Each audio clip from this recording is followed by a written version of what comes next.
So. Hello. Hello. Welcome to episode 3. Episode 3 is what I was gonna do. Episode 3 of Court of Thorns and Roses, chapters 35 through 46. We are done with this book. We did it! Crowd cheers! Insert sound effect that I probably will forget to do. Okay. I am Sam Swags. I am Spuds. I'm Carbs. Yep. So we left off at a pretty climactic point where Feyre gets The beaten out of her. yes, after being led into Under the Mountain by the ACOTAR, and meets the infamous her, Amarantha, for the first time. Amarantha. I kind of hate that it's like Samantha, not gonna lie. Reading it, I'm like, Samarantha. We should start calling her that when she makes us mad. God, Samarantha. You're such a Samarantha right now. Okay, so yeah, welcome to our podcast. 3. Whoop whoop. We finished it. we did. So yeah, we have to figure out what the tasks are that Amarantha put in front of Feyre to save the love of her life, Tamlin. Yeah. Which we're all kind of like, how are we feeling about Tamlin right now? Are we kind of like, meh? I got one question for you guys when Yes. it comes to Tamlin. Why? I don't understand why Amarantha is obsessed with him. I don't understand why Feyre likes him. I don't get it. I've like lost all of my luster for him. It's because Amarantha wants what she can't have. It's 100% it. Do you really think this is some forbidden fruit must be tasted bullshit? Like 100%. But she did court him, and he was like, nah, I'd rather fuck a human. And she was like, well, that can't happen. right. She was very offended by that. Let's talk about where we left off. Amarantha has just told Feyre that she has the option to complete 3 tasks and everyone will be free, or she can solve a riddle and everyone will be free immediately. And Feyre cannot figure out what the answer to the riddle is, so she opts for the tasks, and we find out that there's going to be about a month in between every task. So it's, I believe, every moon? Full moon? Yeah. And so she is just essentially going to be in jail in her cell until the test comes up, and she's like, well, what am I supposed to do until then? Or doing chores. Yeah, and Amarantha's like, well, I guess you can just, like, clean or whatever, so. The riddle that is given so that we all have our memories Dude, refreshed. I'm so... Sarah, don't. Save it. We'll talk about it at We'll the talk end. about it. Let Sam read it first. Yeah, don't let me read it. I'm gonna put commentary and you're not gonna like it. You'll spoil it. There are those who seek me a lifetime, but never we meet, and those I kiss, but who trample me beneath ungrateful feet. At times I seem to favor the clever and the fair, but I bless all those who are brave enough to dare. By large my ministrations are soft-handed and sweet, but scorned I become a difficult beast to defeat. For those each of my strikes land a powerful blow. I'm so sorry. Wasn't me. Is it because I'm looking off and Listening to her reread it, it sounds so dumb. Oh, so she can say it's done, but I can't. I had one line left, y'all. I'm so sorry. This is 100% pure grade, Oh my god, I'm so embarrassed. organic, I was trying farm-fed. hard to hold it in that I started to cry. Let me read the Okay, last I'm line so so that we sorry. get the full effect of I'm Cedric. so sorry, I will edit this out. No, it's hilarious. Hold your breath. Like, I did. Listen to it. For though each of my... I can't even say a word. Sarah J. Moss. Strike you down, Hannah. I'm not listening. Just go ahead and spit it out. For though... Give it to me. She won't laugh when I say it. Yes, she is. Don't look at me. Fine. Don't look at my shame. I'm not even looking. I'm not looking. Oh my Christ. god. I don't know why I'm crying. For though each of my strikes lands a powerful blow, when I kill, I do it slow. It's so stupid. I needed the dramatic reaction on that for you. Oh my That was God. for you. I felt my lip quivering at like line 3. I was like, oh no. When you thought it was gonna be me, you were correct. I love this. Alright, so Carbs, let's go over your Spuds. very strong opinions about this riddle. Sam and I read it a little bit sooner than Carbs did, and when Carbs read it, she said she couldn't figure out the riddle. Well, so, I'm not gonna lie, my first thought, can I say what the answer is? Yeah, you can say. So my first thought was love or truth, but I'm like, no, it can't be that easy. And then I came over here last week, and I told Sam that I was like, I still can't figure out this damn riddle. And she's like, come on, Sarah. Like, I figured it out in, like, an instant. And I'm like, and I thought, like, it was, like... I'm not the brain teaser kind of No. gal either. I mean, like, it's not that you're dumb, but, no, like... that's just, I'm not into Sorry, riddles. Like, that's, like, not my thing. I didn't like, mean to sound emphatic, but, like, no, she could never figure this out. She's not good No, at but, this. like, in, like, whenever books have shit like this in it, I'm like, okay, they'll just tell me at the end. Like, I Right. never even, like, bother, is, like, where I'm at when it comes to Did that. you say love? Like, did you write down love and you're like, that's what it's gotta be when you first read it? I know this is your second time. It was one line specifically that gave it away to me, actually. It was the when I do, I kill slow. Because of how When I kill, I do Amarantha it slow. killed like, Jurian? no, like, if you have an unrequited love or a love that's not reciprocated, like, that can be devastating. What threw me off was the beast line. I thought it had to do something with Tamlin. Yeah, but he has a love. No, but, like, how he has, like, a beast forms type thing. I'm like, okay, so maybe this is about, like, transformation, or how, like, maybe I was like, is it love transforms you? Okay, it was two lines, technically, that tipped it away. So the when I kill, I do it slow. And also but I bless all those who are brave enough to dare. It was the combination of those two, and then the context of everything else. I was like, I think it's love. Mm-hmm. Because maybe it's just because I'm so jaded in dating that I'm like, no one is willing to put themselves out there. This is gonna sound silly. When I saw the first task was like a giant worm, I'm like, is the answer worm? Yeah, I thought that I was honestly angry that I didn't think it was that easy. I really racked my brain over, and I feel bad. I'm like, I wonder if Feyre thought it was love and was like, no. I think that even if she knew it instantly, she probably was in so much panic that she's not really thinking. Right. She literally just got the shit beaten out of her. She's illiterate, so it's not like, I don't know if that affects, like, your memory Or how you can, like, process things like that. I don't really know. Mm-hmm. She's also, I feel like I constantly forget how young she is. Oh, I know. She's 19, right? 18. 18 when all of this stuff is going on, and she's going through all this trauma. So when I think about how not only can she not read, she's given this riddle, she probably doesn't have any type of education. I mean, Feyre's kind of been in survival mode pretty much her entire life, at least half of her life. Mm-hmm. At best. And she's young. She's so young. So young. And she's going up against these people who've been alive for 500 plus years. And I think a lot of the times we forget that in all of this, So because she weird. is very brave. And sometimes I take a step back when someone mentions her age, and I'm like, oh my god, I totally forgot. It's a little weird. I thought she'd be maybe in her 30s. I don't know. Mm-hmm. It's only because we're in our 30s. I know, but like, We're projecting. It's I fine. hate that I'm reading a book about a girl who's like 18. Oh But my it's fine. gosh, yeah. There are, like, a few things that I would like to point out about that chapter before we get into when she's, like, starving, cold, alone, and bleeding.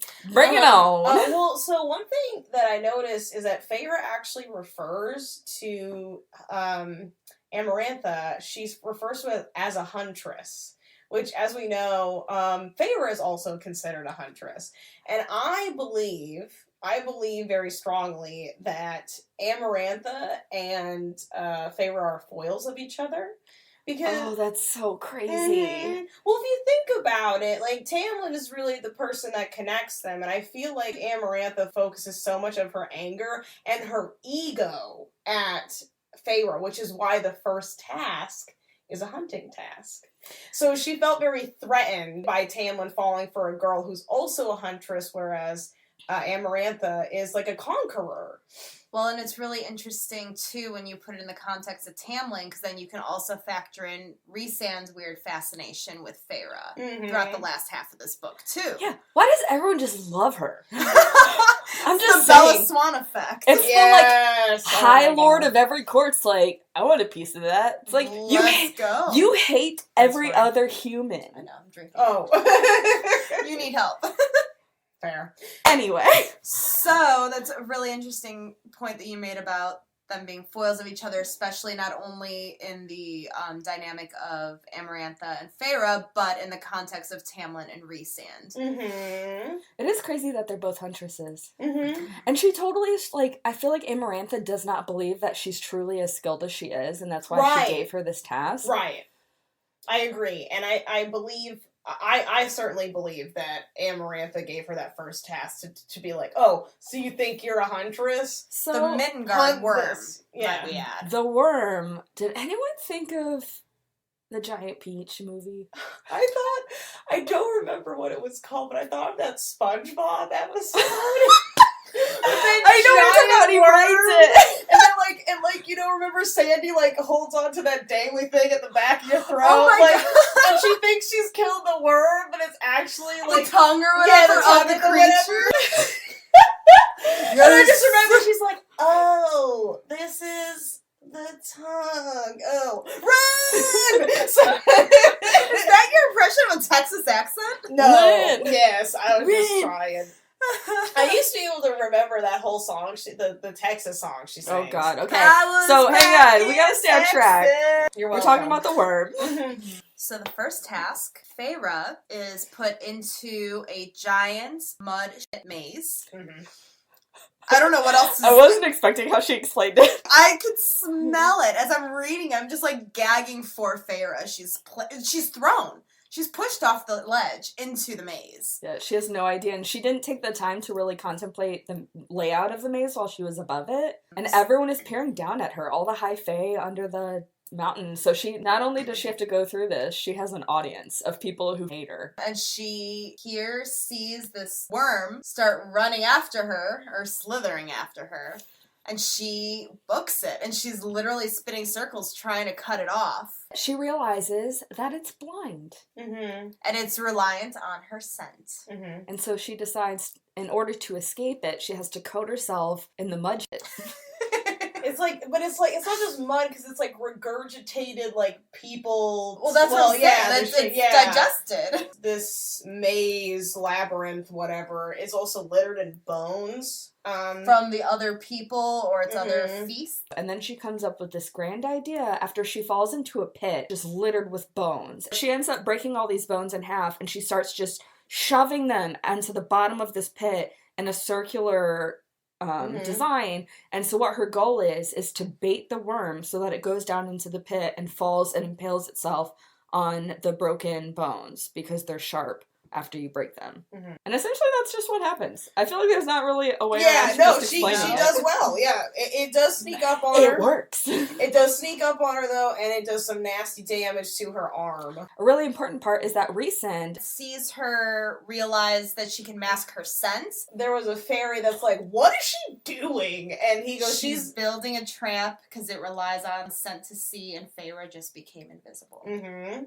He's also the only one who put bets on her winning, so there's that. Lucian gave Feyre the heads up that the worm wasn't where she thought it was, because the fairies had pulled it kind of to the corner, was messing with it. They were baiting it, so she thinks they're baiting it, and then it just disappeared. And she can't sense it, and she doesn't feel it underground. Right. So it pops out of nowhere, smashes her arm, or bites her arm or something. She's able to use her adrenaline to run, and she gets it to follow her into the trap, and impales itself. Wins. And she wins. And everyone is so baffled. And then she has to go back to her cell, Stinky. But you're forgetting, she did do a super badass thing. When she got out of the pit, she throws this, bone sword at Amarantha, and it, hits the ground in front of her and splatters shit and dirt all over. She like javelin through it. I was like, it's not that I don't like Feyre. It's just it's hard for me to see a girl like give up everything for a boy. But I respected her so much in that moment. It was pretty incredible. And then she goes back to her cell. Yeah, she goes back to her cell. She's still a little stanky, and then she gets a little visit. Yeah. When she got beat up the first time after she was given what her options were, she went back to her cell, and her face was so badly broken that Lucien was able to sneak into her cell and fix her face somewhat. Mm-hmm. He didn't want people to realize that someone had fixed her face, so he kind of took away the pain and adjusted some small things so that when it healed naturally, it wouldn't be super messed up. So, unfortunately, he was not able to come, especially after his outburst during the first task. And she starts feeling a little bit of a fever coming. She gets sick. She didn't get to clean up, aside from the fact there's a bone sticking out of her arm. So she's covered in dirt. And she's literally sitting in the secretions of dead bodies, regurgitation. Eating moldy food. Her blood's not clotting. So she's constantly bleeding. So she is gonna die. So Rhysand visits her. This is the moment where Rhysand offers her a bargain. And this is something that Feyre has been told by Alis that she should not do unless her life depends on it. She's already made a bargain with Amarantha, and now she's making a bargain with this man that she barely knows. And she knows she's going to die. She doesn't believe Lucien is going to come and save her because he hasn't shown up yet like the previous time. We have to remember the context of Feyre's interactions with Rhysand. So not only did he relatively save her from those Fae during Calumet, he also was the one that threw a head into the spring court and made Tamlin literally kiss his feet, but then also betted on her. She's also so sick. I feel like you can't make rational decisions when you're heating up, mucky, bleeding, lightheaded, starved, sitting in a dirty jail cell. You think you're gonna die. Rhysand offers her a bargain, and the bargain is that if she wins this, she has to spend 1 week out of every month in his court doing whatever he asks her to do.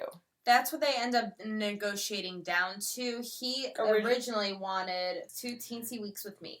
Cute. And what are the terms? She manages to negotiate him down. Oh, she tries to go to 5 days. Not weeks. 2 weeks? I'll give you a month every month. I'll give you a month and a week. Every month. 5 days. And they settle on a week. And she is branded with whorls of tattoos on her left arm. I know. We've got Hannah is our essentially our Feyre. I have a hand tattoo on my left. It's kind of floral. It is. I like it. Well, she describes it as being almost like wearing a lace glove. Yeah, it's right there. I see it. My tattoo is based off of a doily, which is essentially lace. There you go. So he puts the tattoo on her and then is like, oh, what's Tamlin gonna think of it? And she just, loses her mind. You gotta give it to Rhysand because he's really putting his money on her. I mean, who would do a bargain with someone? I mean, the first task was insanely difficult. They could only get worse from here. But, I mean, at that point, Right. when he's been trapped underground for 50 years, what else do you have to lose at that point? You finally see this glimmer of hope. You're gonna just run with it. Let's go. Because this bargain is so visual, everyone's gonna know that it's him. I wonder what consequences he has to face. But what we do need to talk about, actually, is going to play a bigger part in future books, is Jurian. We're gonna backtrack a little bit. Let's talk about Amarantha and Jurian. Amarantha has a ring on her finger that is an eyeball, and it's really creepy. And it's still moving around, so it has a consciousness to it. We find out, as she's talking to the ring, that this is Jurian. Jurian was the commander of the human forces that went against the High Fae during a war that was long, long, long ago. And Amarantha's sister, Clynthia? Yes. Clynthia. She fell in love with Jurian. I would say he seduced her and then killed her. I really hated how Alice described it as he stomached betting her for. Yeah, it was awful. It was that. awful. It was the plan of his all along. It was so devastating to hear. and he butchers her, and Amarantha, as revenge, butchers him back. And she puts his eyeball with this consciousness of his soul into her ring on her finger, and she keeps his finger bone as a necklace. It's really creepy and gross. She talks to it sometimes. It's more taunting, like, ooh, look, Jurian, look how humans are stupid. Like, so, I feel like it also just kind of is a, oh, look, Farrah, what I can do to you. You could be stuck as a jewelry piece to me forever. It's literally objectifying someone. But putting them as an object. So yeah, that's pretty much all we're gonna get into about Jurian until a little bit later when I mention something about it. But there we go. So let's talk about how Rhysand has been taking his two twin shadows, which are some spy masters to his court. They will get Feyre from her cell and they will paint her up with essentially the design that is on her bargain tattoo and paint it all over her body with paints, and then put her in this very risque, almost clear, pretty much naked dress. It's very transparent. And he takes her to the afternoon festivities. And his comment for why he paints her is so that he can tell if anyone has touched her. Trigger warning, it's very hard to read. It's very assaulty, in my opinion. I did not like reading about this. I still look back at this and don't like it. In order to get her through the night, he just gets her really drunk. And I feel like that's very creepy. And she never remembers the night, and she wakes up really hungover in her cell, just covered with smeared paint. Well, because we half know, naked. Because we know that fairy wine is way, 30,000 times stronger than human wine. Well, she's not completely smudged, so whenever she does wake up, the smudges are only on her arms and, on her waist. Yeah. And she sees that it's from Rhysand. He kind of will touch her around the waist and have her sit on his lap as kind of like a taunting to Tamlin. I think he's trying to get a rise out of him. Do you think in some way that this is almost his way of being like, hey, Feyre, I didn't touch you, I put paint all over it. It's more reassuring for her as well. But also maybe just don't do it? I don't know. I watched The Mummy. That'd be really cool. I watched The Mummy last night, the 1999 with because they have the paints. Yeah. What's her name? Imhotep. Sorry. No. Imhotep's the guy. Anuk Sun Amul. She's the one, she's all painted up. Yeah. And he just sees, one little smudge, and he's like, no, I'll kill you. So, I was thinking about that too. And I saw the last night, and I was like, oh my god, did she get this from this? Because if she did, dope. So, all of a sudden, Feyre is being pulled into these nightly events in between tasks. And it's essentially just all the high fae under the mountain with Amarantha dancing to music, getting really drunk, eating a feast. I want to also mention that Feyre, before she gets super wasted, she notices Claire Bedor's body is still up in the hall. Yeah. It's up the whole time. Yeah. But do you also think it's kind of foreboding? It's this sort of symbolism for how this humanity is looming over her and how this is the loss of it sort of thing? Her mortality and her humanity is about to leave her, and it's just kind of hanging over her. I think it's the impending guilt of what's to come. Yeah. With the loss of her humanity. Well, she knows that she's responsible for that because she gave the name, and it's just a constant reminder of you did this. Well, you have to be 2 steps ahead, because she was a step ahead in not giving her name, but in doing so, she endangered and hurt someone else in the process. You know what I also just thought was mind-boggling for how evil Amarantha was? I'm so glad that they didn't write this in the book, but I thought that one of her cleaning tasks was going to be to get her off the wall. Oh, that would have been vicious. I was just waiting for that coin to drop, and I was just dreading it, and when it didn't happen, I was like, oh, okay. Pleasant surprise, here we are. Thank you, Sarah J. Maas. I think she kept her on the wall to make Feyre feel guilty. I know. Yeah. But I figured, before the 3rd task, Amarantha truly thought she was gonna die. I feel like the final cleaning task would have been to, scrape her off the wall. Right? Oh. Yep. But anyway, sorry. I listened to too much Morbid. Oh my goodness. Scrape her off the wall. Oh, I'm just thinking about windshield wiper scrape.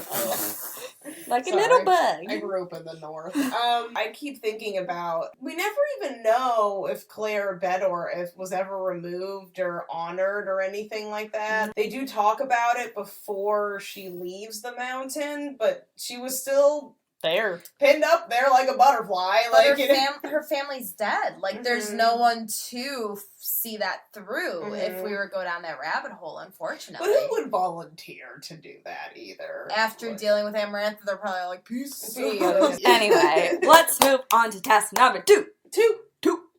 Dope. So, That's simple, actually. task 2 Not for is- someone who can't read. And also for people that try to help said illiterate people, because Lucian happens to be Part of it. be the byproduct of task 2. Well, I think the way that it's described is set up, like, they're in a pit. There's, like, this wall between them. Lucian is tied up. She can't get to him. There is this spiky ceiling thing coming down on them that's going to crush and, like, kill them. And how this spiky ceiling thing retracts and doesn't kill them is Feyre has to solve a riddle, and the answer to the riddle is one of 3 levers that she has to pull. Unfortunately, Feyre is illiterate. So, I have a question for you two. Did Amarantha know that she was illiterate? 100%. See, I didn't pick that. I mean, I should have, but I definitely All didn't. of these tasks are things that she is aware of and can get under her skin. Mm-hmm. And I think there is even a comment later on where she was like, oh man, I thought that was going to get you. Do you think Rhysand told her, or do you think Tamlin told her? Because Rhysand would be interesting, because then you could argue that him helping Feyre, because he does assist Feyre in this, the tattoo she has on her hand gets, like, burny when she, like, goes for the wrong lever. So when she goes for the right lever, which I believe is the 3rd one, it doesn't go burny, and she knows that Rhysand is the one that led her to pull the right lever. I guess that does make more sense that Rhysand would have been the one to tell Amarantha she's illiterate, Because then you can play the game. because I don't think Amarantha read it out loud, so how would he have known the riddle, because it's inside the pit? Because Feyre has kind of a mental breakdown when she's like, oh my god, I literally could have died, because she was going to go for lever 2, and her arm started, like, cramping up or, like, feeling like it was on fire. And she has Lucian in a cage screaming at her to finish the riddle. He was too far away to even help her. Mm-hmm. Which was probably also a choice of Amarantha. Mm-hmm. Oh yeah, everything is, it's all So calculated. So calculated, and it's all part of the game. Mm-hmm. I feel like there's no way that she didn't know about No, that's fair. I don't her know. not being able to read. I thought it was Tamlin that told her, but actually, I think you're right. I think it makes more sense that Rhysand would have been the one to reveal she's illiterate. But even then, I feel like it's important that Rhysand probably knew what was going to happen as far as the tasks go, at least with number 2, and that's why he did the bargain as fast as he did. But hang on, would Rhysand have known that she was illiterate by that point? Well, he did go into her mind when Yeah. the second time he met her. But yeah, no, so that was the second task. Feyre freaks out because she's like, I literally could have died, and Lucian would have died, and I would have lost that task. And I only won because Rhysand helped me out. Well, and in that mental breakdown, while she's coping with it in her cell, she hears, in between the second and third task, she gets this music sent to her cell from the grates, the ventilation. She hears them partying, and it's the same music from what she believes is the Spring Court's music. Mm-hmm. From their beautiful night dancing and Tamlin playing on the violin. And it's just very comforting when she just feels so down. Mm-hmm. After these 2 very awful trials, and she has 1 more to go, and she doesn't know if she's going to make it. She's just tired. Yeah. I let the sun ravage me, let them lay me flat and run over my body with the drums, up, building to a palace in the sky, a hall of alabaster and moonstone where there was a lovely kind of fantastic dwelling and peace. I wept to be so close to that palace, wept from the need to be there. Everything I wanted was there. The one I loved was there. The music was Tamlin's fingers strumming my body. It was the gold in his eyes, the twist of his smile. It was the breathy chuckle and the way he said those 3 words. It was this I was fighting for, this I had sworn to save. And it literally saved her. She was about to have an absolute meltdown after that last task. She wasn't going to make it. Yeah, she's just broken. So this was 2 nights before her final task that this happens. And the night before, she is at another of Amarantha's parties. But this time, Rhysand's being a little funky. He's not coming anywhere near her. He was taking longer than usual to summon her. In the process of Rhysand being a little too distracted for Feyre's attention tonight,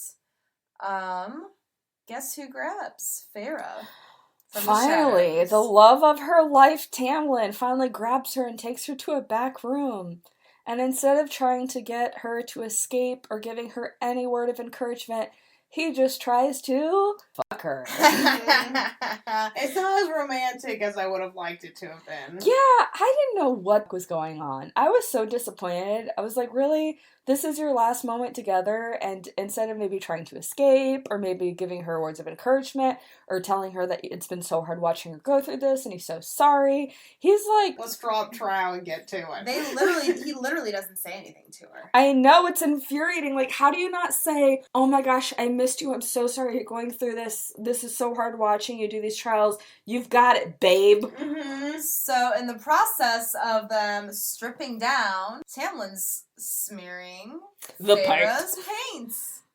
And guess who conveniently walks in? Rhysand pops in, and he is like, shameful. Yeah, That's his reaction. He said shameful. Them. But Rhysand comes in because he knows that Amaranth is on her way, and if she sees Tamlin doing this, they're both going to be in so much trouble, and he's betting on Farah to save all of the immortals. He's like, Tamlin, pull up your trousers. He doesn't have time to fix Farah's body when Amarantha walks in, so he just pushes her against the wall and starts, like, making out with her. But manages to clear the paint off of Tamlin. Rhysand takes the blow from Amarantha as she walks in on them. So let's break this down. I didn't feel good after that. No. At all. I was like, what the fuck, Tamlin? I was so emotionless. And I know that in my mind when I was reading it, I was like, oh, he's probably broken too.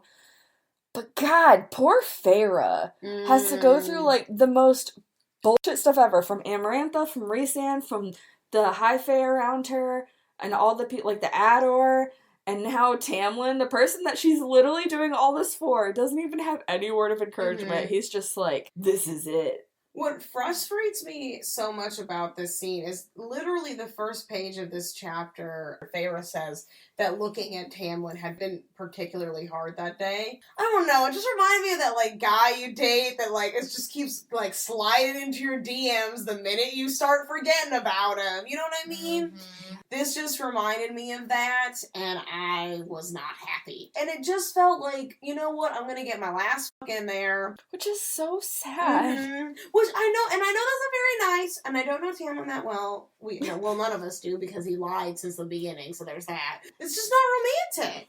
Well, and I think in my point of view, I was like, this is your one shot to try to get her the fuck out of there. You know what I mean? Like this, you have her alone when no one's paying attention. Take the opportunity to at least try to do something. She's literally putting her life on the line constantly. For you. For you and your people and your world.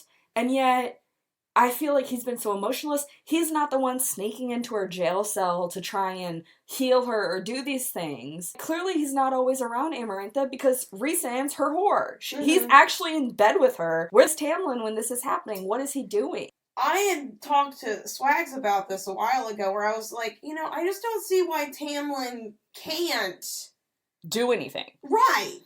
Do you think that it was because he was putting his people's lives before her own? How, though? Because she's the only way to freedom. They're going to be stuck under the mountain unless she's able to conquer these tasks or solve the riddle. And if he cared about his people, he would have followed through on... That's fair. And made sure that she reciprocated her love for him, but he didn't. Yeah, he let her go 2 days early before it was even due time. When she clearly already did care for him, and they could have broken the curse. And the shitty thing is before his excuse was he didn't want her to be put in jeopardy, but she's in jeopardy. Everyone thinks she's gonna die by this third test. They don't think she's gonna make it, and even if she completes it, they think that Amaranth is just gonna kill her instantly anyway. So why not even try? I get the vibe that he's completely already given up, and this is his last shot of just showing intimacy, where it's like, how can you give up when she's literally still fighting? 100%. So she ends up back in her cell after this awful encounter with Tamlin and Rhysand, and she feels already kind of disgusted that Rhysand had to put his tongue in her throat. She understands it, but she's not happy about it. And later on in her cell, Rhysand ends up coming to visit her. I'm sorry. You just put, like, a slight pause between coming. That was probably after the cell visit, if we're being honest.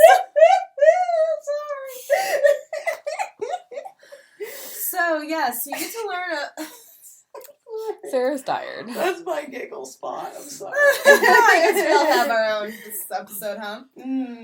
So you get a little bit of insight into Rhysand a bit. He insinuates that he kind of made the choice to be Amarantha's whore, talking about why he's been drugging her during these evenings and these events. Talks about how Amarantha is punishing Rhysand as an extension of his father for killing Tamlin's father, which we had already learned about. The drama. So much drama between the Night Court and the Spring Court. He pretty much confides in her and is like, here we are with the fate of our immortal world in the hands of an illiterate human. Burn. That's kind of a burn. Well, and she pretty much tells him, if you're gonna insult me, get out. I do like that she still keeps her spicy side throughout all this. So then we cut to the final task. Rough. The third and final task is Feyre is required to stab 3 fairies in the heart. Essentially, the 3 people are on their knees, they're all hooded, and each person has a fresh dagger, and one by one, she takes the dagger and they rip the hood off, and she has to look these people in the face. This is rough. If she doesn't, she's risking the lives of not only the Spring Court, the Night Court, everyone who's under the mountain, but also the war that's impending on the human world. So she decides to do it. And she kills the first fairy, which is a man, and he dies. The second one was just as hard. Well, and you have to remember that their family members are watching this. Like, they're crying out behind her as she's doing this. Like, please don't do this, please don't do this, and then sobbing when it happens. I don't often read characters, especially in fiction, that actually do the thing you wouldn't expect them to. I think there was a part of me that was like, no, Feyre's gonna turn around to Amarantha and be like, I can't kill a person. And then Amarantha would be like, well, that was the test, and you won the test. Like, the test was... ever after. Right, and I was like... And then I thought about, like, no, that would never happen. And Feyre's a survivor. She weighed her odds very much like with the wolf in the first chapter. And this was the best option for survival. This was going to have the best results. You sacrificed the one to save the millions. Yeah. Unfortunately. Well, no, it doesn't discount how hard it was for her. She constantly thinks about that, and she's like, I'll never paint again. These colors that I'm seeing in their eyes and their faces, I just will never be able to feel anything ever again. I'll never see color again. I'm so awful. The guilt will carry with me for the rest of my life. And she's already thinking that after the second one, she's like, I'm just going to kill myself on the third one. She's already so broken that by the time the third person comes, before they're unhooded, she's ready to take the knife and stab herself. And then we find out who the final person is. Tamlin. It's Tamlin. That even despite her seeing Tamlin next to Amarantha, it was actually the ACOTAR. Yeah, so she's there thinking that Tamlin's all safe and cozy next to Amarantha until that hood is lifted. What a nasty thing to do. Just to prove... I know you guys make fun of me because I said I'd rather be right than happy, but what a horrible way to prove you're right. Like, because I feel like she's trying to prove to, like, everyone that she never loved him. Well, that and the humans are the worst, but, like, yeah, like, there's no human... Humans are the worst, even though I'm making her do all this. Right, exactly. But, like, at the end of the day, humans will kill Faye. Even though I'm making her do it, it's still the truth. That looks like such a Trump thing to say. So, this is something that comes back to when Alis told her before she went under the mountain that there was one more thing they could not tell her that was part of the curse, and that she would know if only she listened. And those phrases that pop into her head in those final moments as she's staring down Tamlin, ready to stab herself in the heart, phrases like, for someone with a heart of stone, yours is certainly soft these days. Though you have a heart of stone, Tamlin, you certainly keep a host of fear inside it. So what we think is that his heart is made out of stone. Like, she literally. But she also realizes Tamlin is the endgame for Amarantha. He's the prize. Why would she have her kill Tamlin if at the end of the day, that's what Amarantha wants? Right. And so she's like, I love you. And stabs him. No, she made the best choice. Logically, she's right. It makes sense. Amarantha's always wanted Tamlin. Yeah. Why would she kill him? She wants to prove that she can have it all. Why would she risk him now? Right. And it turns out it works. Yeah, she took the right gamble. Unfortunately, Amarantha's Amarantha a bitch. which... Surprise, surprise! Feyre stabs Tamlin in the heart, succeeds in completing the final task, and Amarantha is like, well, you didn't specify when I was supposed to let you guys go. And she was like, oh, you confused that with you getting the riddle correct when I said immediately release them. I never said that with the 3 tasks. Bada boom. Wordplay. You lose. I win. Shut up. Then the crowd gets a little rowdy, and they're like, well, that's cheating. Like, that is, like, sure, you can interpret that how you want, but clearly the intention was an immediate release, and people start getting really mad. Well, and you know what? She keeps baiting Feyre, and she's like, I will let them all free right now if you admit that you never loved him. You genuinely never loved him. Her ugly side, her hatred of humans, she is still grasping. She cannot handle the fact that a human has outsmarted her, and she is not going to admit defeat. Nope. So then she continues to taunt Feyre about Tamlin to the point that she starts torturing her. And all of a sudden, in Feyre's final moments, she realizes the answer to the riddle. But how she does it, she just goes, love. The answer to the riddle. Love. And then all of a sudden, cracks. And she dies. She did. Rhysand, even though he did not have his full powers back, jumps Amarantha. She tries to strike her down, whereas with the dagger that she stabbed Tamlin with. And Tamlin's just like holding on to Amarantha, like, please, please, please don't kill her. And like, I'm sorry, I'm making fun of him. They handle it very differently. Rhysand is a fighter, and he continues to fight after her death. So what's really interesting is the POV of Feyre doesn't end when she dies. She is weirdly holding on in a spiritual form to Rhysand, of all people. She can see herself through his eyes. She can see everything that he is processing through what's left of that last shred of her soul. Which, like, can we take a moment and just realize how fucked up it is to see your dead body laying in front of you? Oh, and watching the trauma. So she's feeling Rhysand's devastation. She's watching Tamlin's.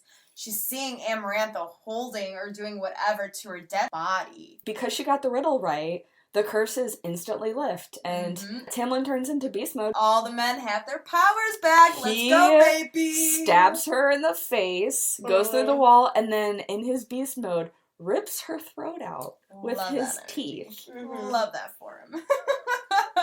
Which is also... so gross. Rhysand had made that comment in Feyre's cell the night before, that at the end of the day, what Rhysand's intentions were of all the taunting was the goal to rile him up so that if push came to shove, Tamlin was going to be so frustrated that when that moment came, he was going to snap. Because of her sacrifice, now Amarantha's gone. They're looking at Feyre's dead body, or at least Rhysand is, and probably unknowingly, Feyre is watching this again through Rhysand's eyes, and he says that she deserves that second chance at life for sacrificing herself to save an entire realm of people. No pressure. There's this magical ability that every single Lord of the High Courts, the 7 of them, the 4 seasonal and the 4 solar, they all have to donate like the tiniest shred of their power to bring her back as a High Fae. Rhysand was able to convince all 7 of the High Lords to bring Feyre back as the savior of their people. Give her little power droplets.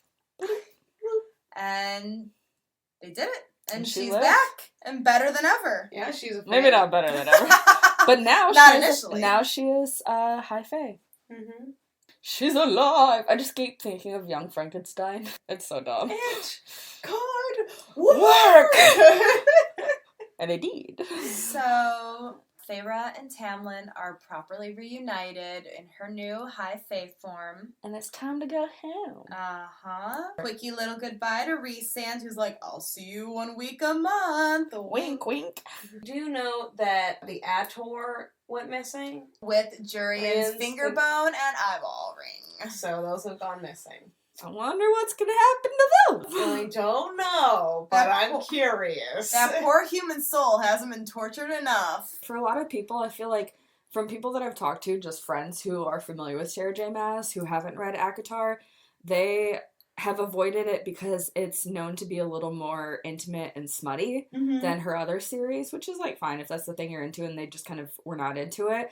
And I will say that if you are one of those people, you could totally read book 1 and never read any of the other books. That's Mhm. fair. You know, like, they ended it on a very good note that I feel like it was fulfilling, it had everything that I wanted, and if I didn't want to continue, it was a good book. They left it at a point where obviously, we know, because there's more books in the series, that there's a longer story, but it could have actually ended there. Yeah. I mean, honestly, in the handful of smut books I have been getting into, this is pretty mild. This one. Well, I think her series in general is. Maybe compared to what Blood and Ash, I read Oh Savage my Lands, God. like, these books are pretty mild in regards to this. I mean, until, like, Silver Flames, so we'll unpack that eventually. It depends what floats your boat. But I'm just saying, if you're not into smut, you could totally read this book and be fine. Mm. And you wouldn't have to read any of the other ones. Mm-hmm. Because it was a good book. It I think was. the plot was really strong. So yeah. Yeah. Are you I mean- excited for book 2? Yeah, I am. I was not. That does not Not sound very excited. convinced. No, it's just like I wasn't particularly happy with her being with Tamlin. I don't know, there was a part of me that was like I was just been like, I would have gone to the night court. I would have like cashed in my first week. Like, but Next, we will be diving into the second book, A Court of Mist and Fury. Part 1, The House of the Beast, chapters 1 through 13. Beautiful. Bye. Bye.